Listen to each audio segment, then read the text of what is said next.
Fabrication ng cabinet.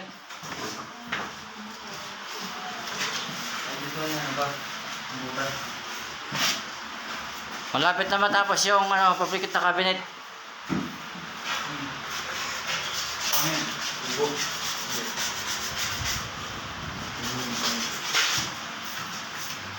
Ayun, install na rin yung lavatory ng CR, saka yung CR nakabit na rin yung bawol.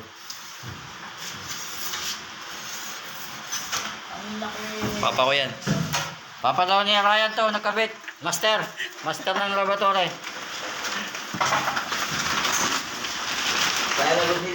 Yung tatay niya, yung anak niya, oh.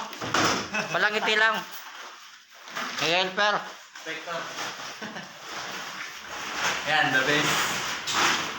Yan, ang yung install ng hanger cabinet sa lababo. Malapit nang matapos. So itong lababo tapos na. Ano na lang ako lang, tiles na lang. Tiles matatapos na rin yan. Yan ang opening ng bintana ng lababo. Ongoing na. Ongoing na pintura ng ng mga cabinet.